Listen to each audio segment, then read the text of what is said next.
KRK news కి స్వాగతం. నిరుపేదలం కనికరించండి, ఇంటి నిర్మాణం అడ్డుకోవద్దని కుటుంబ సభ్యుల విజ్ఞప్తి.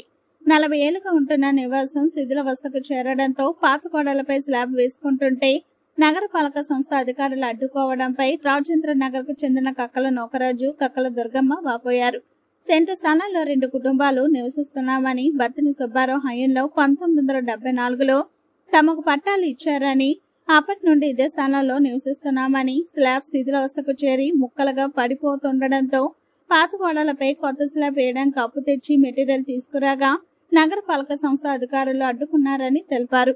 అయితే తమ ఇంటి పట్ట కనబడటం లేదని, ఈ విషయాన్ని స్థానిక తెలుగుదేశం పార్టీ నాయకులు నక్క చిట్టిబాబు దృష్టికి తీసుకువెళ్లగా ఆయన నగరపాలక సంస్థ అధికారులతో మాట్లాడినా వారు కనికరించడం లేదని ఆవేదన వ్యక్తం చేశారు. తాను తెలుగుదేశం పార్టీ కార్యకర్త అని, తమ ప్రభుత్వంలో తనకు ఇలా జరగడం బాధ కలిగిస్తుందని కన్నీటి పర్యంతమయ్యారు.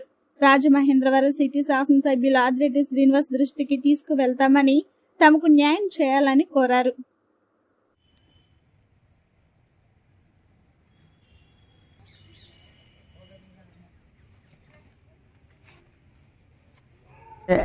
కార్యకర్తలండి, ఇందులో కనీసం 35 సంవత్సరాలు ఇందులో కార్యకర్తలండి. నేను తెలుగుదేశం కార్యకర్తలో ఈ కార్యకర్తకి కూడా నాకు న్యాయం జరుగుతుంది సార్. ఇలాగ మాట్లాడుతుంది ఇలా అంటే నాకు అలాంటి కార్యకర్తకు కూడా నాకు ఇలాగ ఎవరి దగ్గరికి వెళ్ళినా ఇలా మాట్లాడుతున్నారండి సార్. కలిసి తెలుగుదేశం కార్యకర్తల్లో మన నా పరిస్థితి ఏంటండి, ఏం చేయాలో అర్థమవుతలేదు సార్. నాకే ఇలా జరుగుతుంటే ఇంకొకరికి కూడా అలాగే జరుగుతుందని బాగా బాధ వేస్తుంది సార్. మాకు ఏడిపోతుంది సార్ కళ్ళంటే అండి. ఏం చేయాలో తెలుస్తలేదు సార్ మాకు. దానికోసం మీరు దయించి ఏ చేస్తారని మేము అనుకుంటున్నాం. ఏదైనా వాసు గారు అయినా కొద్దిగా దయించి మా కోసం కనికరిస్తారని మేము రేపు ఆయన దగ్గరికి వెళ్దామని అనుకుంటున్నాం. వెళ్తామని గ్యారంటీ వెళ్తాం. ఆయన కూడా కొద్దిగా మా మీద దయ చూపెడిచి కనికరిస్తారని మా బాధలో అని అనుకుంటున్నాం సార్. ఇప్పుడు చిన్నప్పటి నుంచి ఇదే ఇంట్లో ఉంటున్నామండి. ఉన్న వాళ్ళు అడతలు ఇల్లు పడిపోయి మేము బాధలు మేము పెడుతున్నామండి. మున్సిపాలిటీలు వచ్చి పదే పచ్చాలు ఆపుతున్నారండి. నాకు ఆయన ఎంతమంది చెప్పినా ఆయన ఆగుతులేదండి.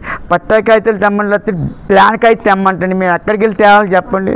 ఎవరి దగ్గరికి వెళ్ళి ఇదే మాట అంటున్నారండి. ప్లాన్ కాగితం ఎవరి దగ్గరికి వెళ్ళమని చెప్తాం. పదే పచ్చి కొలతలు వేసి మీకు వారంటీ కాగితం పంపిస్తాం అని మన చుట్టూ ఛానల్ వేసుకుని వ్యాన్ మీద వచ్చి పగలగొట్టేస్తారని గిరిగ కొడతానని చెప్పాను. ఈ లోపల చిట్టుబాబు గారు చెప్పిన ఏమయ్యా పగలగొడతామంటే అయ్యం పనులు అయ్యా ఏమనంటే వాళ్ళు మాట్లాడుకుంటారు. వాళ్ళు ఏంటి అది లేనివాళ్ళు కదా, 4 ఇళ్ళు పాతకం చేసుకున్న వాళ్ళు వాళ్ళ దగ్గర ఏంటని ఆయన కూడా చెప్పారండి. ఇలా కాదండి ఏం చేయాలండి, వాసు గారి దగ్గరికి వెళ్దాం అనుకుంటున్నామండి.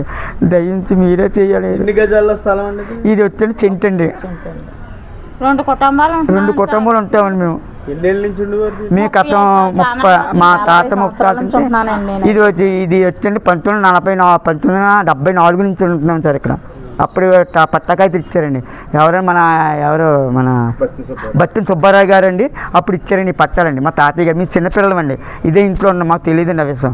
తర్వాత మా తాతయ్య గారు ఏం చేశారంటే 2001లో అండి చిన్న ఏదో పెంకిల్ పడ డాబా వేసుకున్నారండి. నేను హ్యాండిక్యాప్ అండి.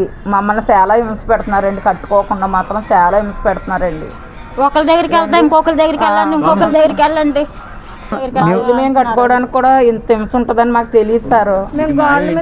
మాకు న్యాయం జరగాలి. మాకు న్యాయం జరగాలండి. ఇల్లు కట్టుకుని న్యాయం జరగాలండి. మాకు న్యాయం జరగాలి సార్.